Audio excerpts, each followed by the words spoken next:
안녕하세요. 스타트바드입니다.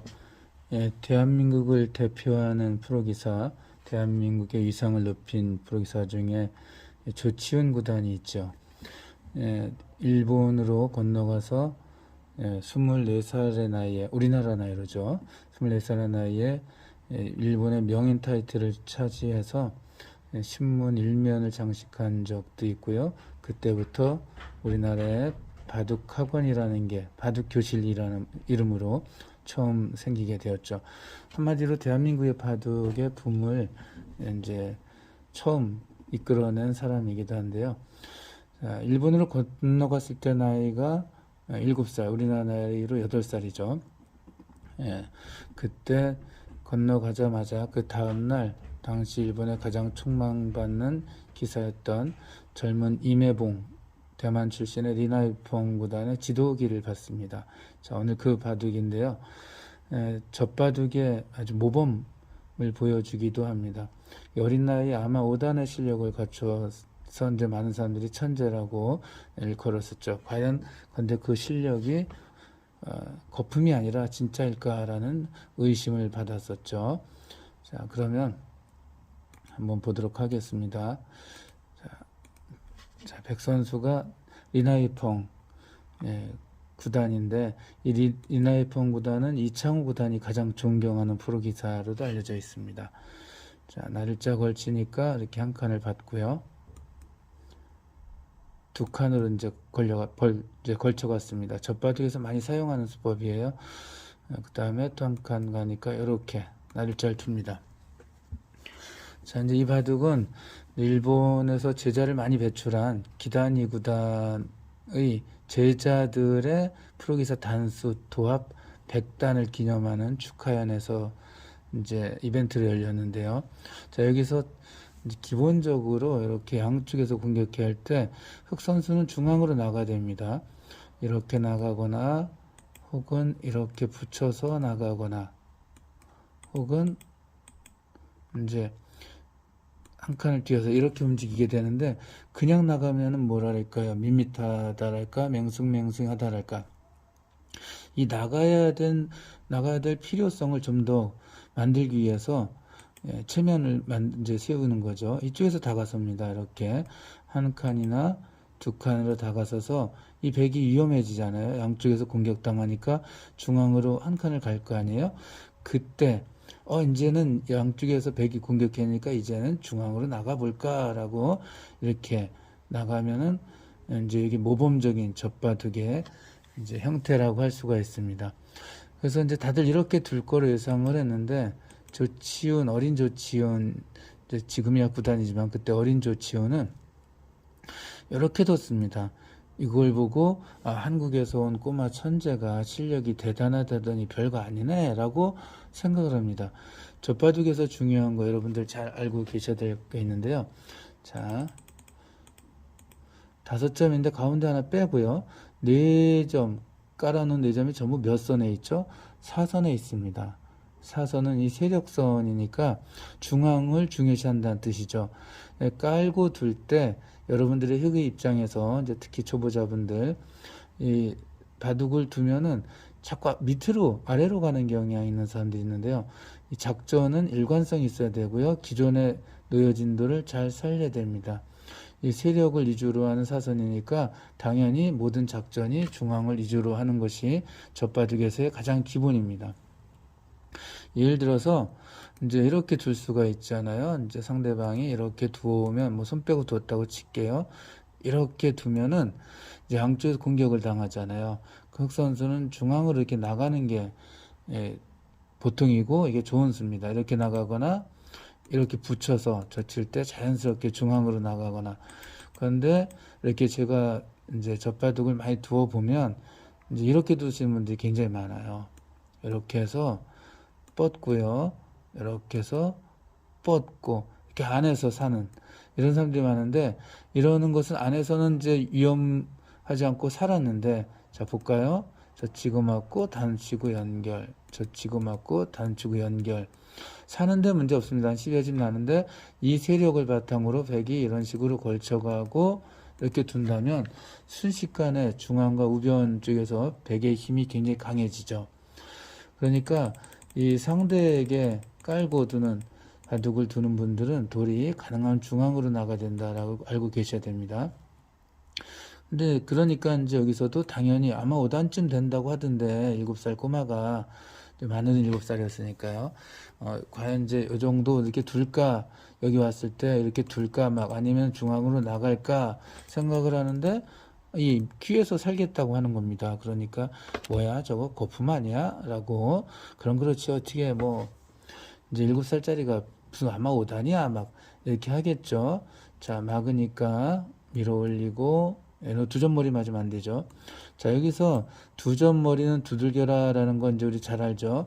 자 역시 상변을 잠깐 보실까요? 이렇게 키가 똑같을 때는 당연히 머리를 두드리는 쪽이 유리합니다. 이렇게 두들기고 백이 받으면은 또 이렇게 두들겨서 이제 압도를 해 나갈 수가 있기 때문입니다. 반대로 백이 둔다면 이렇게 머리를 두들기죠.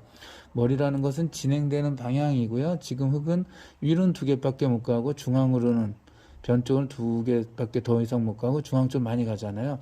그래서 중앙 쪽이 대개 머리가 됩니다. 이렇게 두들기면은 굉장히 유리한데 여긴 전제 조건이 있어요. 힘이 똑같거나 내가 더 강할 때는 상대의 머리를 두들길 수 있습니다. 자, 그런데 상대가 강할 때는 두들기면 안 돼요. 지금 좌우기 모양과 같을 때입니다. 그래서 두 점머리 두들기라니까 두들겨야 되겠다 하다가는 제 왼쪽 2개가 도와주고 있다는 것을 간과한 거죠. 끊어집니다. 이렇게 끊어지면 이제는 이게 위험하죠. 이돌 둘이 크게 도와주니까 무리입니다. 그러니까 가만히 뻗는 게 정수고요. 자 이렇게 해서 젖히고 맞고 연결을 했어요. 언뜻 보면 이거는 귀의 집이 커지니까 불만이 없어 라고 보통 생각하기 쉬운데 백을 잡은 사람들은 야 이거 이제 이 정도면 완전히 내가 5점 충분히 적고도 남아 안에서 살려고 하는 사람이잖아 라고 생각할 수 있다는 거죠. 자 여기서 만약 그냥 계속 다른 곳에서도 이렇게 두었다면 당연히 이 조치훈 구단의 실력은 형편없구나 라고 인정받았을 겁니다. 이제 이쪽에 똑같이 왔는데 자 다들 모르고 있네 라고 하는데 그때 여기에 딱 두는 겁니다. 조치훈 구단이 모르고 있던 게 아니었던 거죠. 이걸 두니까 갸우뚱하는 겁니다. 자 조치훈 구단의 생각은 훗날 요돌은 단순히 흙이 귀를 지킨 것이 아니라 이렇게 들여다보고 연결하고 이렇게 한 칸을 띄어서 통으로 공격하는 걸 노리겠다라는 게 내포되어 있기 때문에 이건 단순히 수비가 아니었고 그래서 이거는 실력이 없던 게 아니었습니다. 이렇게 두고 올라가니까 아까 말씀드렸죠. 자연스럽게 중앙을 나간다고요. 자, 여기서 이제 젖바둑에서 백의 입장에서 반드시 두어야 되는 곳으로 알려져 있는 곳이 있는데요. 그게 어딘가를 한번 찾아보실까요? 자, 이렇게 나가면은 이 하변 쪽이 굉장히 이제 약하죠. 흙이 어딘가 쳐들어가면 역시 흙이 좀 이제 공격의 주도권을 잡을 수 있죠. 이 근처를 지켜야 되는데 백이 어디쯤 지키는가 하는 건데요. 모양을 보통은 이렇게 하기 쉬운데 이것은 이제 정답이라고 할 수가 없습니다. 자체로는 굉장히 좋은 곳인데 이 깔아주고 둘 때는 불리한 입장에서 시작하는 거잖아요. 더구나 5개나 깔았기 때문에 젖바둑에서는 늘 반격을 노려야 되고 상대의 약점을 호시탐탐 이제 이렇게 살펴봐야 됩니다. 여기가 급수입니다. 여기를 두는 이유는 바로 이제 훗날 여기를 들여다보기 위한 거죠. 그래서 A와 B의 양쪽 중에 하나를 끊겠다 이런 뜻이 되는 거예요.